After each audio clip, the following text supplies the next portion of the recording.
Okay, so hi everyone.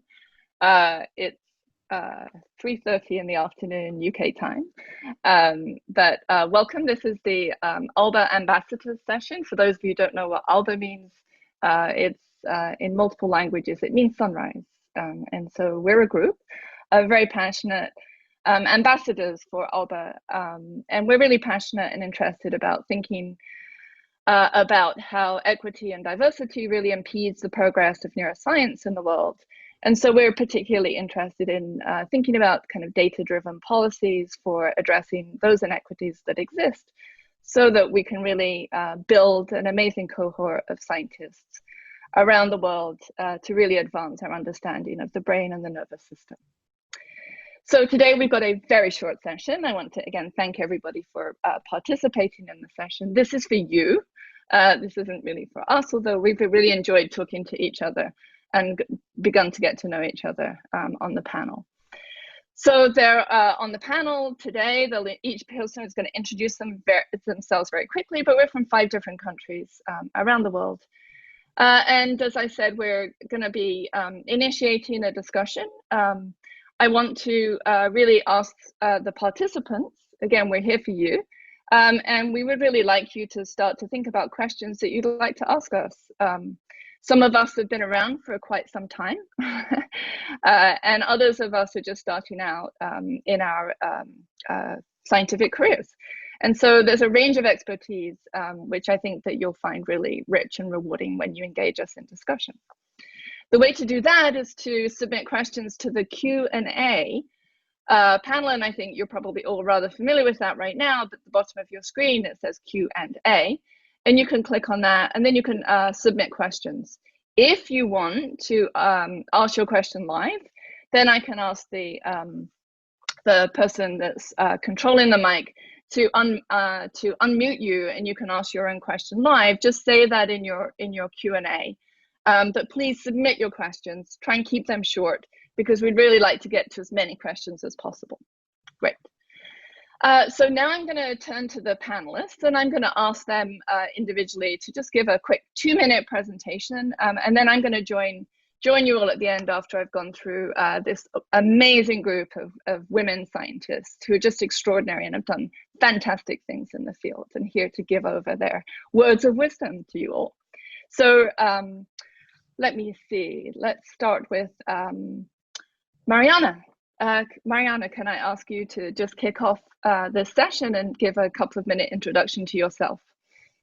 Yes, I'm happy to do that, Diane. So I'm Marian. I think I would like to introduce myself first and foremost as a scientist, a neuroscientist who is interested in the effect of stress on the brain. And then secondly, maybe people know me as a former FENS president, and my current job is being a dean of medicine in a large academic medical center. So I try to combine all those things. And if you ask me what I would have liked to know before I started my career, it would have been the lesson that maybe not everyone in the world has to like you. So I'm very often asked to take difficult decisions, and I have learned to live with the fact that I disappoint people, including when I'm asked for jobs and I have to say no. So that's the first take-home message. Wonderful, thank you, Mariana. Aparna, can I move to you next? Hi, everybody. My name is Aparna Suvrathan, and I'm at McGill University. I'm an assistant professor. I started my lab relatively recently in 2018, and I'm part of the Center for Research in Neuroscience. Prior to this, I was a postdoctoral fellow in Jennifer Raymond's lab at Stanford, and before that, I was a graduate student in India with Dr. Sumanta Chatterjee. So my lab right now focuses on trying to understand the synaptic, cellular, and circuit mechanisms of learned behaviors in the cerebellum, in the mouse cerebellum. And we're also interested in understanding synaptic and cellular changes in mouse models of autism spectrum disorder. So that's me in my research. And to follow this theme of what I would like to tell myself if I could go back. So some advice I would give myself if I was starting out again would be to be more confident of my ability to contribute meaningfully. So one tends to be, as a trainee, quite hesitant of contributing to scientific discussions and various other forums, because you're aware of how little knowledge you have. But as you go along your career, you realize the truth is that nobody knows everything, and science really is a process of discovery. So, you know, your ideas are important. Don't be afraid to let your voice be heard. I think that's the one piece of advice I would give a trainee starting out, or myself. Great, thank you so much. Tracy. Thanks, Diane. So I'm Tracy Bale. I am a professor in the departments of pharmacology and psychiatry here in the lovely city of Baltimore in Maryland in the US at the University of Maryland School of Medicine. I am also the director of a new center on epigenetic research in child health and brain development. On the research side, we focus a lot on understanding stress and its involvement in intergenerational transmission and effects on brain development. And so that includes preconception, so mom or dad, that includes pregnancy, and that includes developmental windows as well. But I'm also, as the director of this center, interested in translational research. And so every aspect of research in my lab focuses on also translation and a human side of, and then as well as in the community and community engagement. And I think that fits really well with my interest in being an ambassador for ALBA, is that we really are interested in understanding our role as scientists in engaging the community. And that's at the level of children and education, families, and the community itself. And so we do a lot with city council, advocacy, as well as being partners in the city of Baltimore in trying to ensure understanding trauma and stress and its role in the brain. So going along with this theme of what advice would I give myself, that's a really long list, but if I had to pick one, it would be noting that when we all start out as assistant professors, we're very anxious about money. And I think that what that does for many assistant professors, not just women, but I think especially women, is we spend a lot of time and a lot of stress, energy, worrying about every single dollar and writing every grant and every pilot and feasibility and every foundation. And what happens is you get this accumulation of money that you are now obligate to write reports for instead of focusing on what you really want to do, which is the science. And so I think taking a deep breath and saying, okay, we have money, now let's do the research and do the part that we really enjoy would be my advice. Great, thank you, Tracy. And then Anna. Hi, everyone. So I'm Anna Beyeler. I'm a very young professor at the University of Bordeaux and also at the French NIH in CERN. And I started my lab almost 2 years ago, and so I'm really on the early side. The lab works on the neural circuits that control anxiety, and we have a focus on the insular cortex, which is a brain region that is dysregulated in patients that have anxiety disorders. So we have a reverse translational approach where we inspire our work from human imaging data. And if I would give an advice to myself when I was younger, it would definitely be to be ambitious, to try, even if you think, I don't know if I'm able, like nothing bad can happen. You just try and, you know, worst case, you get a no, but actually I figured out maybe a little too late that you often get a yes. So you should definitely try and go for it, and don't be limited by your fears, which of course are given by the system where we raise. So yeah, great. Just try. Thank you, Anna. So I'm going to give Rohini just joined us, and I'm just going to say who I am and give Rohini a little couple of minutes to get her breath, and then Rohini will let you know who she is and give you maybe one piece of advice about what we wish we had known when we started out. So I'm Diane Lipscombe. I am the director of the Carney Institute for Brain Science at Brown University in the United States, in Rhode Island, small state. I was born in Edinburgh, and so I'm super sad not to be home right now at FENS in Glasgow, but I'm sure that you all are as well. I came to the United States from University College London, where I studied pharmacology, and then worked as a postdoc and got my faculty position at Brown. And actually, I've stayed at Brown for my whole independent career. I work on mechanisms of molecular mechanisms of chronic pain and other disorders that are linked to voltage-gated calcium ion channels. And I work on alternative splicing, and I'm super interested in how cells select for different splice isoforms across the nervous system. So that's my research. In terms of community, I've spent a number of years working in the Society for Neuroscience with a lot of really fantastic colleagues there, and I'm the most recent former president of the society. And so that's been a really fantastic opportunity to get to know a lot of really wonderful scientists, as is today, which has been really fun. So I'm going to move to, what's my piece of advice? I'm going to come back after Rohini talks, but I would say one of the things that I've had a lot of really incredible mentors over the years, but one of the things that I wish I'd known early in my career is how to say no.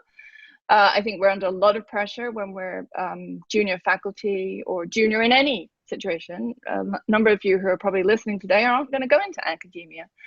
But if you're starting out in whatever career you choose, and someone senior says, could you please do this? There's a lot of pressure on you to do it. So how do you juggle that desire to be part of a community and do your part, but not to completely max yourself out and have no bandwidth left for what you really do need to do, which is to focus on your own accomplishments and to build an independent career. So we can talk about that later, but I think we all probably have some advice around that particular question. So let's move to Rohini. So hi, Rohini. Hey. If you could just give a quick introduction to yourself, well, maybe one piece of advice, and then we're going to move to the participants. And participants, we'd love for you to start to submit questions, because they're going to shut us down after half an hour, and so we really want to give you time to be able to submit questions and for us to answer them. So go ahead, Rohini, and then we're going to move to the attendees. So, yes. Yeah. So hello, everybody, and sorry about joining in late. I had some issues, but I'm sure that some of these topics have been touched upon already. What I hope I can bring in is also this issue of how do you integrate in diverse environments, because I'm obviously Indian. As you see, I come from India. I'm a neuropharmacologist and have been working in Germany at the University of Heidelberg. I obtained my PhD in the United States, came to Germany as a postdoc, then established a junior group with the help of a government program, got offered a full professorship 14 years ago, so within 4 years of starting my group, and then have been also institute director since about 11 years. And I spearheaded the establishment of a very large research consortium comprising of about 40 clinical and preclinical groups also on the field of chronic pain, so in Diane's field, which I lead, which also engages a lot in career development programs. So this is something very close to my heart.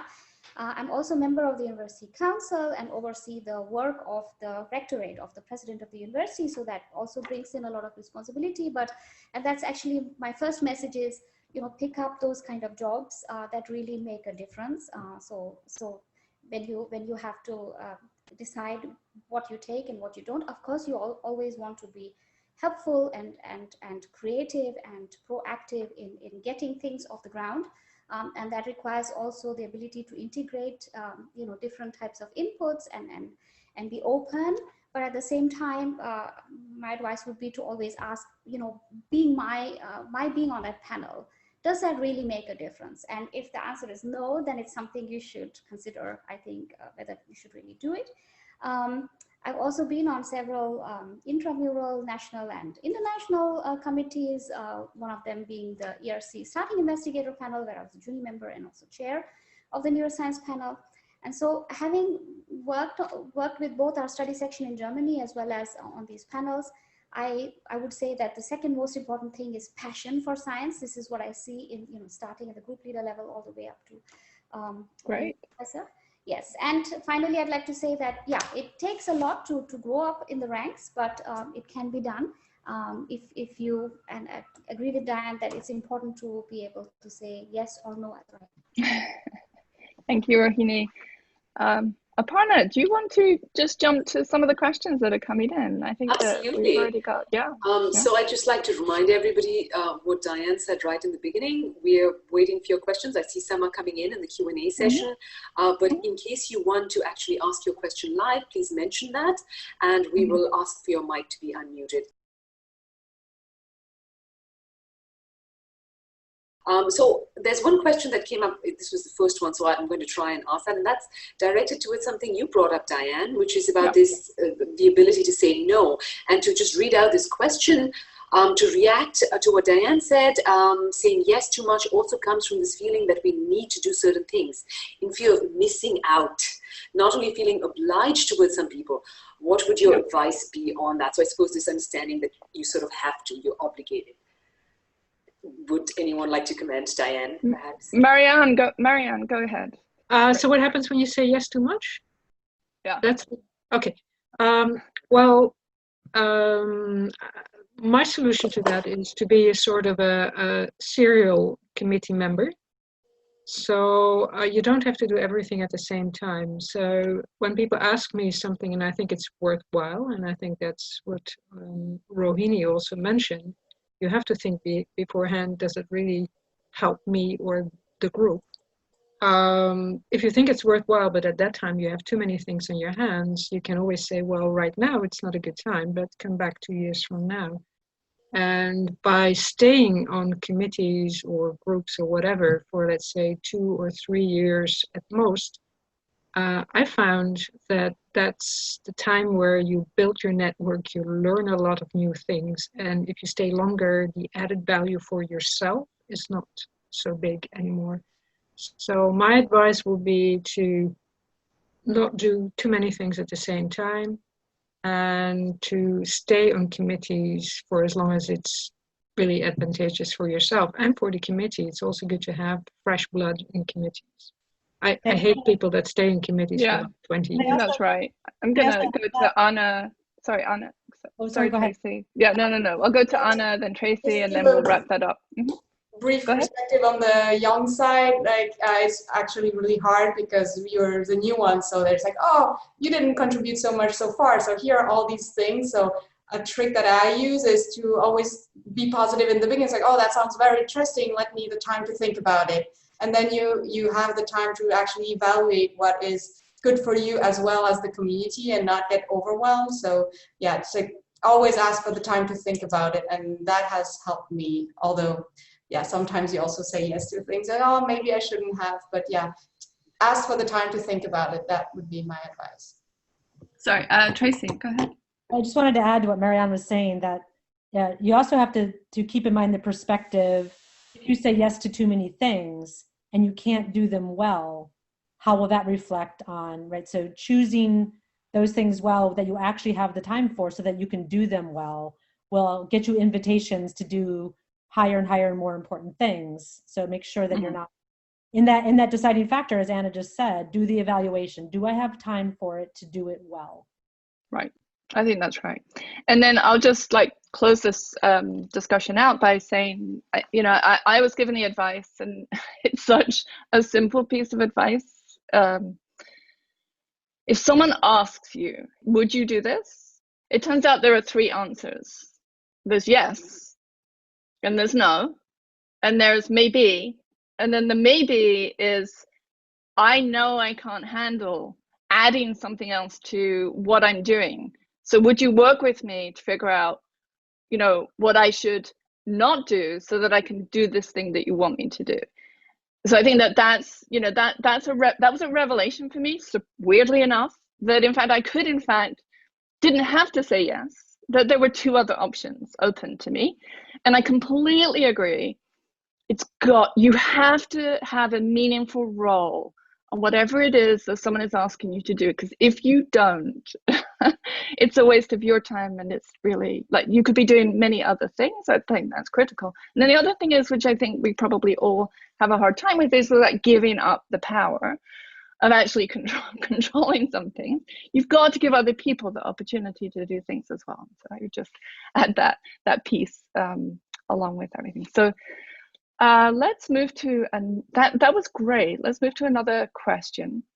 Let's see.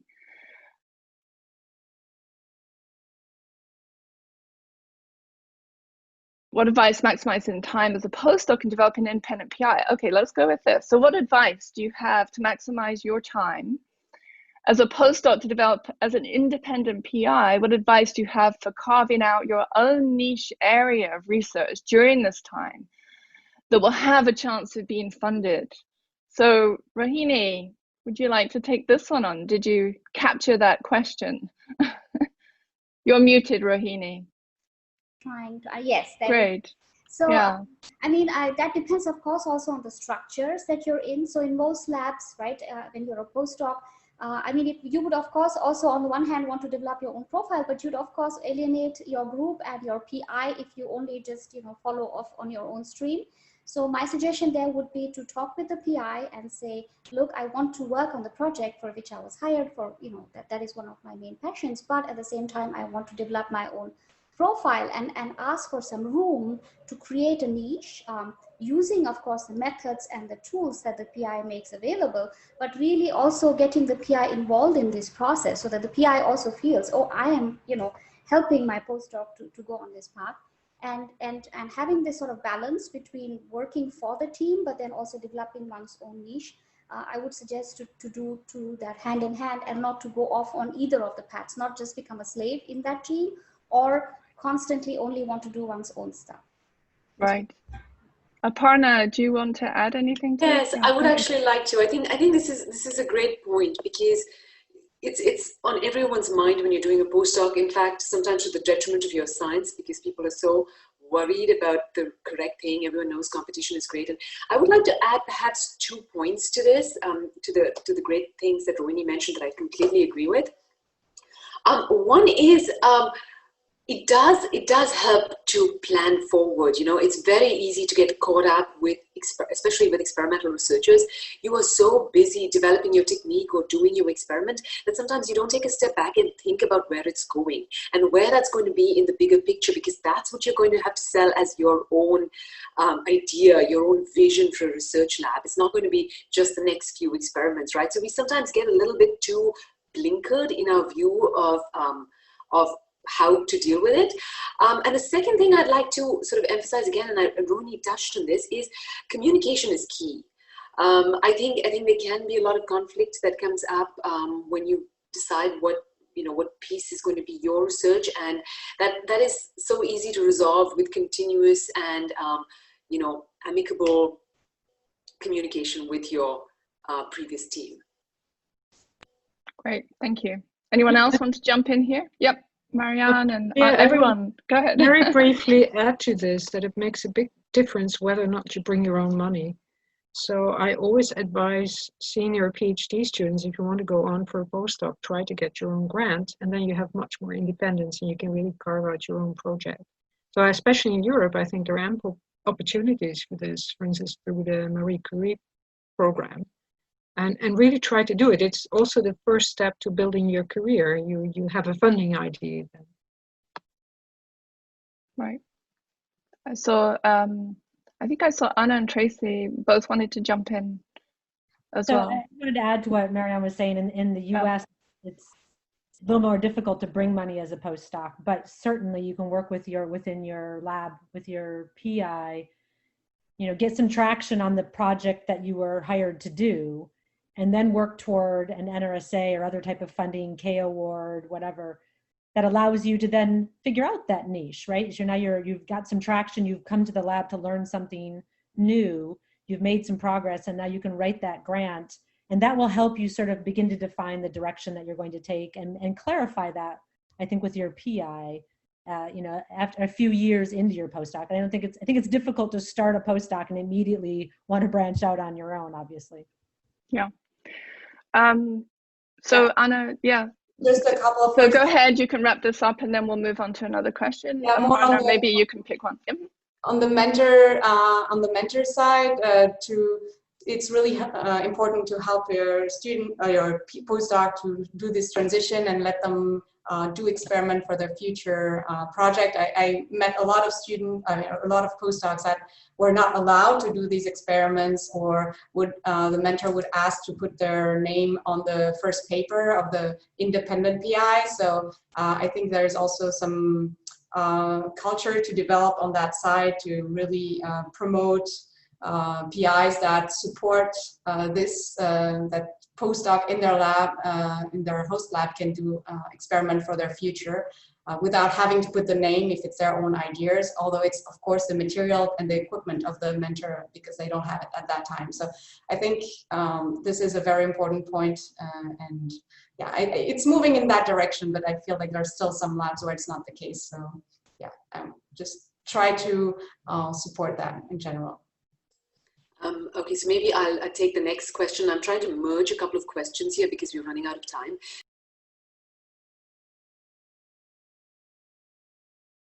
So there's been a couple of interesting ideas coming in with questions about the relationship with the supervisor. So one of them talks about imposter syndrome being very frequent in academia. And although there is support by the lab heads, the way the system is built contributes a lot to its development, to the development of imposter syndrome. And the questioner feels that the work being done is still not enough, and how could we change research culture in this sense? And a sort of related question is pertains to the thing about saying no. And the question says, how do you deal with hierarchical pressure in academia while wanting to say no without hitting the wrong note with your supervisor? So we're sort of coming into three themes here: imposter syndrome, saying no, and how you deal with this within a hierarchical structure of academia. Would anyone be interested in taking this up? Diane? Sure, I'll jump in and be as quick as I can. I think to the second point, how do you say no? You know, I think that the most important thing is to respond to the question and say, I hear your question. I mean, don't say it like that. It's like, I hear what you're asking me to do, to engage in a discussion and then say, look, this is the impact on me. I really want, you know, I really want to think about this. I'm not going to reject this completely. If you're a junior, you know, you're trying to climb the ladder, and to have the person that's asking you really think about the impact. Of course, there are certain people that I would never say no to. You know, it's just the way it is. But I have a kind of a priority list. And I think engaging people in the discussion and having people really understand the impact, because I think we often don't realize, especially when we're starting out, because everything feels so very personal and you're striving to succeed. And then you don't realize that the other person that's talking to you has actually no idea about what you're going through, right? They have a list of people, they think you're great. I think, oh, this is a person that would be really fantastic on this committee, and they're thinking about solving their problem, but they are simply not really thinking about the impact on you. You have to be your own advocate. So I'd say that that's my answer to how do you say no. It's really bringing someone into the discussion, having them appreciate, without sounding kind of wimpy, and appreciating they're all doing, everyone's doing their best, but like for them to understand what that means to you. I think that that's really critical. I'll let someone else take the other part of the question. I'll jump in before Rohini next. This is hitting a little bit more on maybe imposter syndrome and just having this relationship in a hierarchical structure. How do you deal with that? And I think a key point one should always think about is managing expectations. And this is both ways. This is clarity about expectations from the supervisor to the supervisee or to the trainee, and vice versa, because often a lot of this imposter syndrome, a feeling of not being enough, it would be clarified if you had the conversation about what really was expected of you. Are you performing up to, you know, the average? Are you falling short in some respects? And that, you know, it just provides a lot of peace of mind for both parties, right? The mentor knows they're doing a good job, and the trainee feels supported. And this is critical for success in science. So I would really continuously think, whether you are the mentor or the mentee, on are you managing expectations in this very important relationship well? Rohini, would you? I saw you. Yeah, I think you're mute. I'd love to pick up on this point also with respect to expectations, to know that, you know, even the people you look up to, senior mentors, actually have very similar feelings. And I mean, I saw that in, you know, in my country, in India, where we had a female prime minister, you know, in late 60s and 70s, and she admitted that she often, you know, felt very, very strange about being in that position. So it helps a lot to know, and that requires also on the part of the mentee to be a little bit open and have courage. Just, you know, it takes courage just for 1 minute to ask these questions and to approach senior people, and then to find out, oh, they feel the same, so maybe one could go on. And with respect to saying no, one thing I'd like to say is to never make the answer sound like it's a weakness on your part, saying, oh, I'm so busy, I have so much to do. I would never say no with that attitude, but to say, well, as Diane also said, I need to prioritize, and I'm happy to help, but let me help with what would really make a difference, and choose that carefully. Right. Tracy, we're gonna jump to you, but I just want to, since we're on the hour, but we've just been told that we have another 30 minutes of airtime.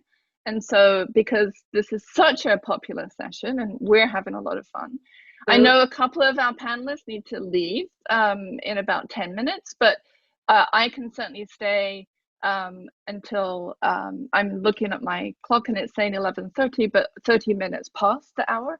And so panelists, the participants, I'm sorry, if you want to stay with us, that would be great. And the panelists, just, you know, kick me a note if you need to say goodbye because you have other things that you're doing. But certainly, I think a few of us will remain here. So now, if you have questions, just remind you, everybody's doing this. Use your Q&A and drop those in. There's someone that would like to speak live, so we'll go to them shortly. But I want to give Tracy the opportunity to answer this really important set of questions. I think this, I've served on lots of these panels, thanks Diane, at various meetings, including SFN, and this question always comes up, always in sort of an anonymous way, of the imposter syndrome, which I think is certainly has been established as a bigger question oftentimes for women and for underrepresented minorities, right?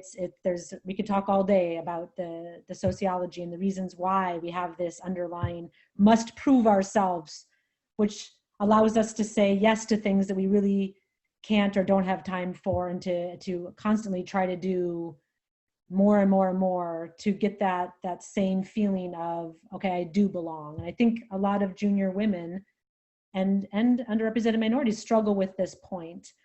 As recently elected president of EBRO, and serving on an organizational level that is global, it's something that I've been thinking a lot about, because I do spend a lot of time interacting with people around the world coming from incredibly different perspectives.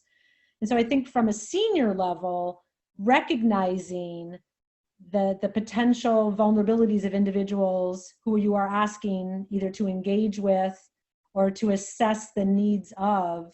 So from the senior side, I think it is, I would say, something that we need to be aware of, that you see somebody, and Diane, you may have said this earlier, maybe Marian did, you see somebody as being incredibly strong and doing such a good job. So of course they're going to want to say yes to everything and they're going to be able to do it.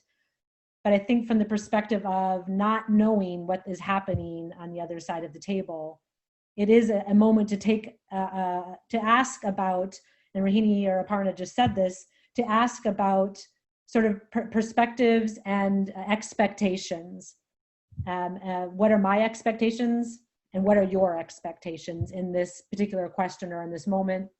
Yeah. As a postdoc, as somebody looking for a job, whatever it is, I think the ability to communicate with that, and I know that it's really hard for junior people to come in and have that conversation, but I think it's so important to get through those feelings of insecurity, to have that conversation with your boss, to be able to come in and say, I'm coming from this perspective. So I myself come from a teeny tiny small town in southern Minnesota. And so I didn't have parents who were neuroscientists, or I didn't grow up in some big city. So I think a lot of people do come from that perspective, and we don't always talk about it.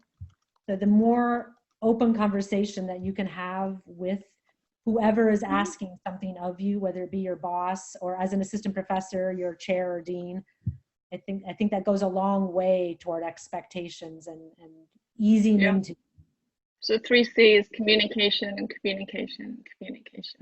That's something. So yeah, Marian, go ahead. And then I'm, after you wrap up on this question, I'm gonna go to Parachi, who's gonna ask a question live, but I'll let you just wrap this up. Go ahead. Okay, I think the point I would like to make is that what's really a sort of a tipping point in a career is where you go from the situation where your own career is the most important thing to the situation where the career of your junior scientist is the most important thing. And I hope if you're looking for a lab, if you're listening to this and you're a junior scientist and you're looking for a lab and you find and you really want to be taken care of, look for someone that's a little bit more senior and that already reached that stage where he or she will look at your career and think what's best for you rather than what's best for them. And that makes life so much easier than that you have to fight all the way. So it depends. I mean, some people thrive in a situation where they really have to fight and everyone is eager and competitive. But if you don't like... Sorry, we lost you just right at the end, Marian, but we've got the gist of that. So what I'm going to do now is to ask Prachi to go ahead and ask the question. I think we've dealt with a couple of your questions, but please go ahead and if you can keep it as short as possible so we can give the panelists an opportunity to respond. Go ahead, Prachi. Thank you. First of all, this is a very important session for everyone in every stage of their career in academia. I'm Prachi. I am a graduate student in Professor Vidita Vaidya's lab at Tata Institute of Fundamental Research in Mumbai, India. And my question comes from the perspective of a grad student itself. I think imposter syndrome comes in pretty early on in one's career, especially when you join the graduate school and the learning curve is so steep. And then you add heavy scientific jargon to it, which newbies are not able to keep up with. And then students a couple of years ahead in their journey than them, they know much more than you, and you feel like you'll not be able to learn as much in such a short period of time. Then the pressure of qualifying exams. So a lot happens in that short period of time that can break a psyche, or if not breaks a psyche, just creates so much of self-doubt that it becomes very difficult to keep up with it. So it starts from there, and even if you start mending it, you know, with every year, every stage of your life, it never goes away completely, I think. I am almost nearing the end of my PhD, hopefully. And I still have that feeling that, you know, no matter how much I do, it's not going to be enough. I still haven't read this, I haven't still read that. And I still understand that whatever I have done is enough to keep me going, but at the back of my head, it's still not enough. So what suggestions would you give to the students to deal with that? Great question. And in fact, it links actually to a couple of others, and just to connect. Thank you, Parachi, that was wonderful. Also, like, what about resilience? What is that? You know, how do you build resilience to succeed in this kind of academic career? And so, Anna, do you want to start? Sure. I mean, I totally understand that feeling, and I feel it's part of being passionate about something. You would always want to do more and give more time, but there are choices that you have to do. And yeah, it's just try to sometimes take the time to look back. And I think that helped me a lot, like in the middle of your PhD or in the middle of your postdoc, and just like, okay, I use vacation time for that, but just look at how much I learned. Because if you only look forward, there's always more that you would want to do and think that you should have done already. But yeah, there's always progress, right? And I'm definitely another person than the day I started my lab. I learned a lot, although I still need to do many other things. So yeah, take the time to look at the progress you did. That would be my advice. Great. Aparna, you want to jump in? Yeah, I'll jump in and add a couple of points. Let me start by saying it's not that I've solved it. It's not like I don't have any imposter syndrome, but I can try and give you a few things that help, that I think help. And one is talking to people. Talking to people helps immensely. At one level, you talk to people who are going through the same thing or who have gone through the same thing, and just discussing their experiences puts your own in perspective. And this is super important. If you work in isolation in a lab, you can honestly go crazy if you don't actually talk to other people and see how other people rose to many of the same challenges. That's one part of it. The second part of it is it sometimes puts your own knowledge in perspective. I remember the very first big SFN meeting I went to, I was intimidated. I was starting out graduate student and I thought, I'm going to know nothing. People will come and I haven't read enough about this or that or the other. And the conversations at the poster board were so interesting. They were just so much fun. You realize how much of a high you actually get from scientific discussions. And that, it deals with imposter syndrome in a way, because at that point, you're not worrying about, do I know enough about X or Y? You're talking about, oh, wow, there's this person who works in such and such. Can I get to talk to them about this research? It's so communication, I think, would be the point I'd like to raise about dealing with imposter syndrome. Yeah, go ahead, Rohini, and I'm sure everyone wants to jump in here. Yeah, so very quickly. I mean, Prachi, it sounded like you felt, that others would know a lot more and that you would have so much to catch up. But actually, everybody is in the same boat. Those times are long gone when PhD, Doctor of Philosophy, meant you knew everything. And I think we just live in this world where things are becoming increasingly specialized. But you should think back to the story of the Little Prince, right? There are thousands and millions of roses in the world, but that rose was special. So you are special for what you're doing, and what you're doing, you are the master of what you're doing. So I think you need to just also see it from that perspective about, the topic that you picked up, you are the master of that topic, and build it up from there. Yes, go ahead, Marian.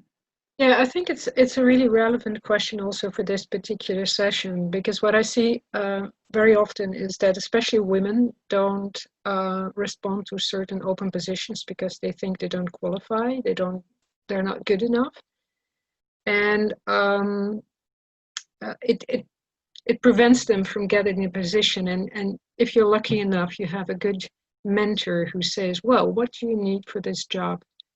You've got it all. Go for it. And a lot of women just need a little push, and hopefully that will change. But I think you are your own enemy if you don't go for it and try it. And in Dutch we have a proverb that says that I don't know if it's English, but that people are looking for a sheep with 5 legs.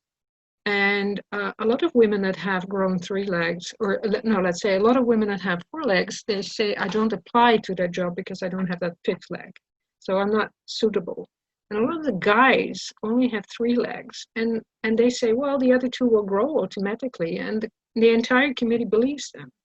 So very often people that are less qualified than you are, they will take that job. And then, of course, you regret it. So if you are not sure that you're good enough, go and talk with someone experienced and discuss it, and don't hold back when it's not necessary. I think that's really important. Yeah, great. Thank you, Marian. Tracy, go ahead. I want to echo what Marian just said. I think, if I could give myself, looking back, any advice, it would have been just exactly that the confidence that we sometimes lack can be built or at least assisted by finding great mentors.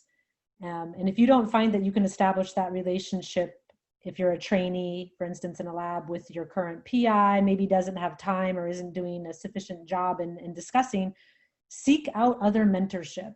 When you're at conferences, other PIs in the field, it's ask someone to grab a coffee. Obviously right now with COVID, that's very difficult to do, but I do think that those other relationships through the longevity of being in science can really help. You're going to need letters along the way. Those conversations can really bolster some of that confidence to reach a little bit higher than you would have otherwise. So I think that the more relationships you can seek out, the more confidence it will help build. Yeah, I think that's really good advice. Similarly, you know, we, depending on, of course, the system that one is building a career in, you know, very often, as Tracy mentioned, you really do need, or the group of people who are evaluating you in that very weird way that academia does it, but do seek out external input. And you know, if you don't have a network outside of where you're working, that can be a real impediment, actually. And often external input is considered, the saying is arm's length, so that there's no bias associated with that. You know, that no one really stands to gain if in fact you're promoted in a particular area. And so that external network of colleagues who are so passionate about, you know, the research that you're doing because they're doing something similar, just so incredibly important, you know, as you're moving through your career. And so I think that's really an important point. Marianne, I wanted to just circle back. There's a comment that came in, and I think might be great for you to clarify one of the points that was made.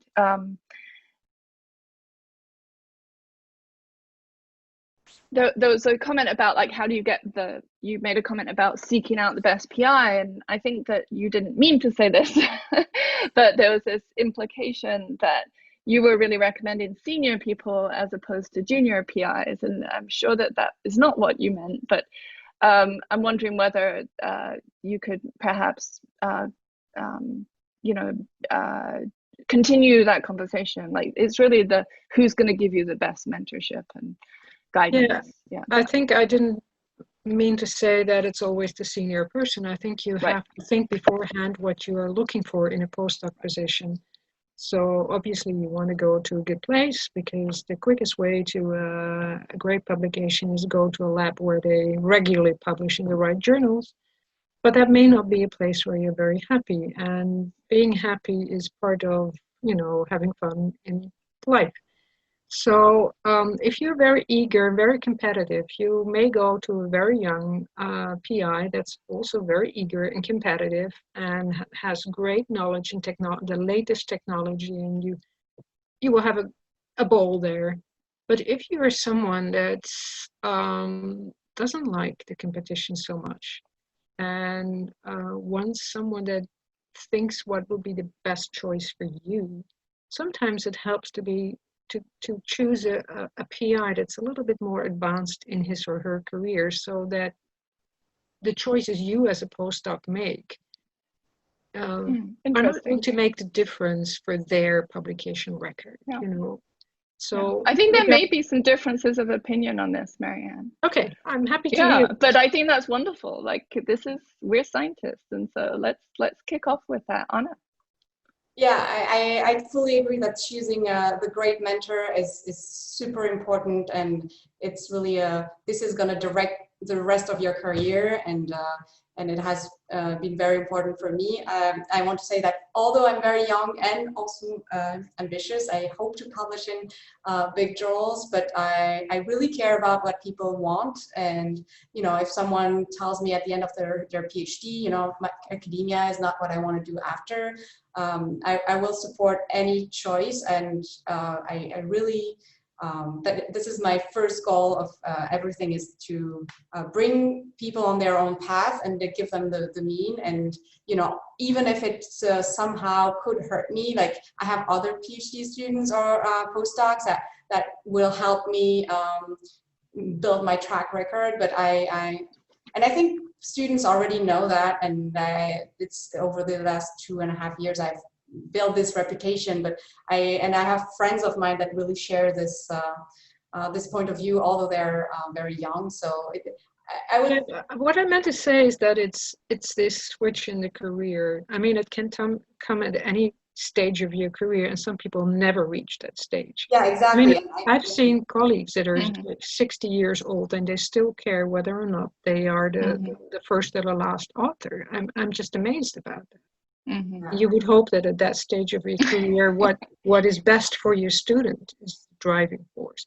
And I'm happy to hear, I'm sure you are, but the young PIs and group leaders that already made that switch. I think it's really important that's what I meant to say. Yeah. No, that's great. Thank you for that clarification. Like seeking out experience of previous students of the lab where you want to go is super important, and try to see what they've done. But not only that, not only the papers, like try to talk with them, and generally people are happy to talk. It's very important to get feedback on the mentorship of your potential future mentor. Mm-hmm. Yeah, great. Thank you. That was good to tease that out a little bit, and I think these are all really, really important comments. Aparna. So are we and then wrapping up Tracy. the session? Should we go to the next question? We can just keep going until we get cut off. Perfect. But I think we've got 10 more minutes. So perfect. So should I raise the other question? Yeah. Was there any other points somebody would like to bring up on the previous topic? Or oh yeah, Tracy, please. Tracy, go ahead. I just wanted to end that with putting just a little bit of this conversation back on the trainee, that it is so important as you transition through your career. You know, you start off as a graduate student, sometimes knowing exactly what you want to do, but oftentimes having no idea. And that develops, of course, because you can't know about something until you do, throughout your graduate and then into your postdoc. Let's say you continue on that path, that over the time, some of that perspective and the responsibility grows within you. You need to begin to reflect upon, well, what is it that I want to do?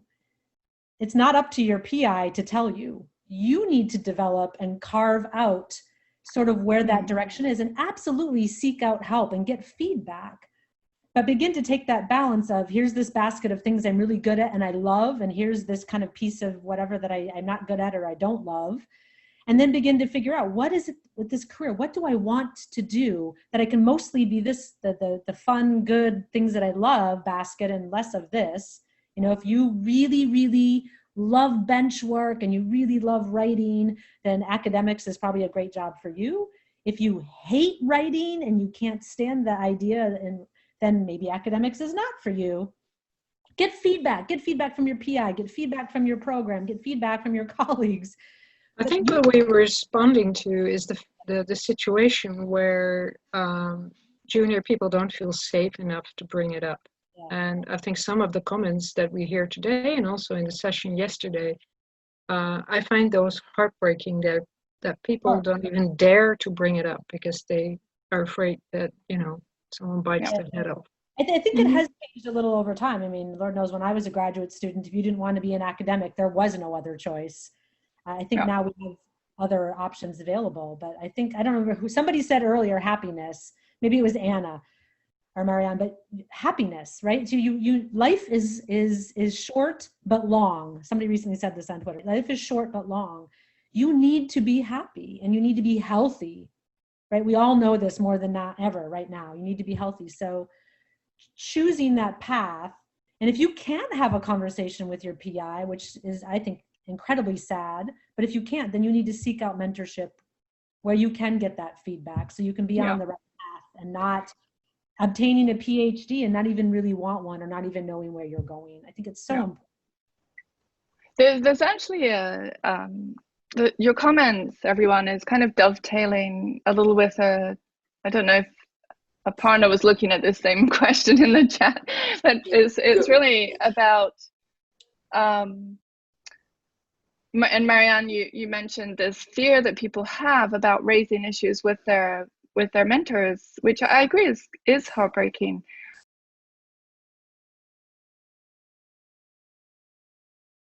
And so one of the questions coming is, like, as females in research, how do you juggle family responsibilities and research? And, you know, the data are the data, and even if you don't have children yourself, the caregiving responsibility is often full to women, not everyone, but on average, if we just look at the pool data, you know, and I think I was quite stunned. I've had a number of women in my group, and many of them have had babies while they've been in the lab.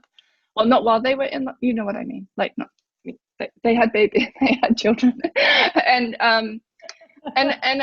a couple of them, even though the same happened to me, I have 2 kids, And I was really anxious about revealing that, because I felt like then I'm not going to be able to do what I've been doing my whole career, and somehow failing at certain things, you know, because now you have the responsibility. I would do the same again, you know, it's wonderful. But my own students who came to me were worried about telling me that they were pregnant, they're going to have a kid. And, you know, that broke my heart.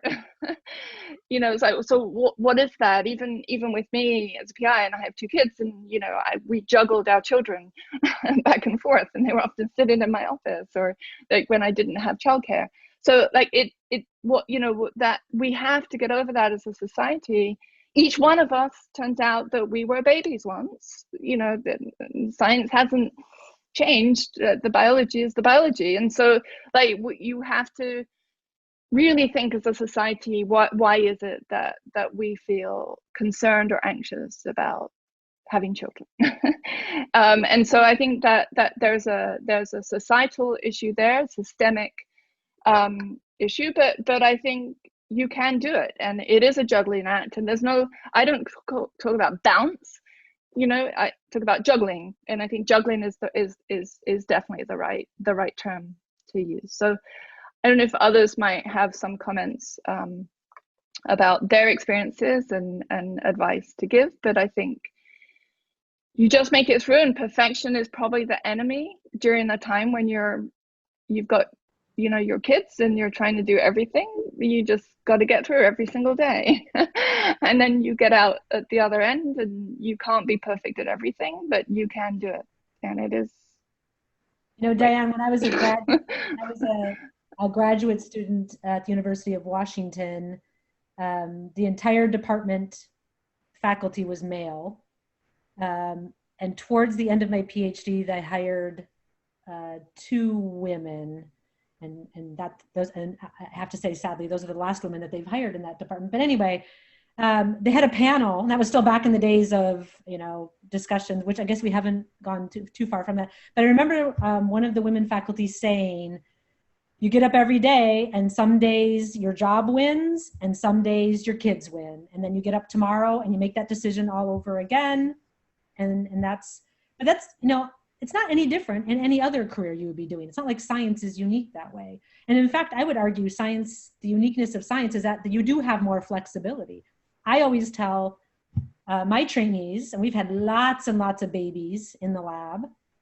Again, not literally in the lab, although we do collect placenta, but it's another story. That, you know, it can be done. It is a balance or a juggle, as Diane said, that you sort of make every day. You transition through different phases, and nothing is forever, and children are more and less needy over different stages. And the beauty of this job is that we do have incredible flexibility. If you want to go to your child's play at 2 o'clock in the afternoon, you can, within reason, you know, make your day work around that. So it's doable. Great. So we've got 2 minutes left. Unless we get another extension, I don't know. But I think Anna, I see Anna, and then maybe Rohini wants to comment. I just would like to say a very brief comment, and I fully agree with what Tracy said, but I think what is really important is to put the men in the equation, and really it's the same. So why are women having more problems than men? This is not normal. And as you said, it's a systemic problem, and we need to fight for this, not only in our field, but every day with any kids or people we meet. And yeah, we really need to solve that equation. I think it will be key for every field. Right. So Rohini and Marian, and then then I'm going to close us out. Go ahead. Yeah, I would fully agree. And I won't reiterate the same, but I think it's also a matter of how passionate you are. So for me, there was not a choice. I mean, I absolutely wanted to be a researcher and absolutely wanted to be a mom. And I'm part of a dual career couple. My husband's a professor as well. But the beauty of it is, you know, because science is not a 9-to-5 job, you take your work home. So it's perfectly okay for your children and your personal life also to sort of leak into your work time. And so, as you said, Tracy, if you have to go sometimes at 2 o'clock for a meeting, parent-teacher meeting, then you do it. And I think it's important that women do not feel defensive about it, Secondly, do not feel that it's their responsibility as a mom, but it's a shared responsibility. And I always say to my mentees, you know, it's not how many training sessions you go to in terms of mentoring or workshops. It's really, it comes down to how much your partner is going to support you. Right. This is important. So Marian, do you have a couple of other super quick comments? And then we've got a few seconds left, and I'm just going to take one last question as I close out the session. Well, maybe a closing statement. What I always say in my talks, marry the right guy. Or the right woman. You need a supportive spouse. That makes a lot of difference. Get people around you that care about you and lean on them. I'm sure that Ron would agree with that, Marian. Yeah, lean on them. Okay, so I'm just going to close out. I want to thank all the panelists. It's been really fun to get to know you. Good discussion, good exchange. And it was really seeded by fantastic questions from the participants, the attendees. So thank you all for joining us. It was great. The one last question I'm just going to close out with is, should you talk about being a mother when you're applying for a position? It's not anyone's business, okay? That is irrelevant. We are great scientists. We're being hired because of what we do in our careers.